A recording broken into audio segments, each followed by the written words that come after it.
Your kitchen isn't the problem. How you're organizing it is. Here's how to organize your kitchen for real life. Letting go isn't easy. My goal is to help you to simplify it with zero overwhelm. No one sits you down as a child and teaches you how to declutter and organize. It's a skill, and skills can be learned. If no one taught you, of course you're struggling. For you, even if you struggle with getting motivated, you have no free time, your family won't get on board, or you simply don't want to face the overwhelm alone. Taya, a professional organizer from Just Organized by Taya, and I'm here to make this process easier for you. Today, I'll begin giving you the tools and the confidence to finally let go. In this series, we're everything. The game plan, the letting go, the putting it back, and how to keep it that way.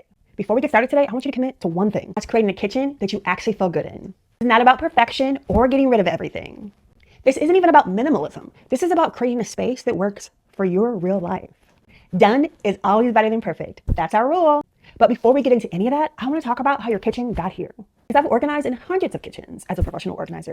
And the story is almost always the same. Maybe you moved in and never got settled. Maybe you had kids and survival mode kicked in. Maybe one thing in your life rolled into the next. A new relationship. And there was never a time to stop and look at what you'd accumulated along the way. Before you knew it, years went by and the kitchen just stayed like that or got even worse. A lot of us were raised to hold on to things, the just in case items, don't waste it. You might need it again one day. But today you get to decide that cycle stops with you. Create something different for you and your family. I want you to hear this clearly. It is never too late. No matter how long it's been, no matter how overwhelming it may feel right now, we can absolutely fix this.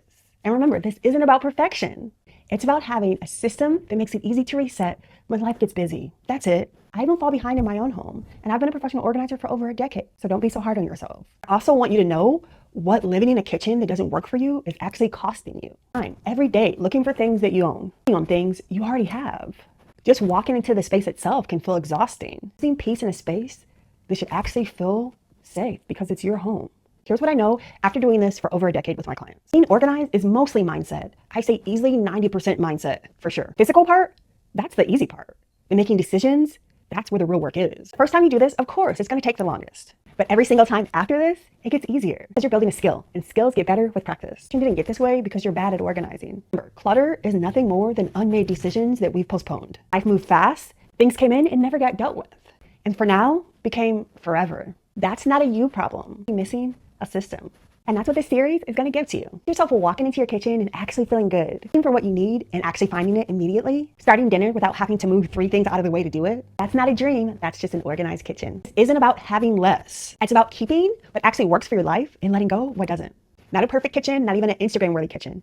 Just a kitchen that works perfect for you. Here's what we're doing in this series. Going through your entire kitchen, where to start, how to let go without the guilt, how to put things back in a way that actually makes sense, how to make it last. Not just for now, for good. We're starting in the next episode with counters. Your counters are showing you everything that's going on in your kitchen right now. And once you know how to read them, your whole kitchen starts to make sense. In the comments, what's the one thing in your kitchen that frustrates you the most?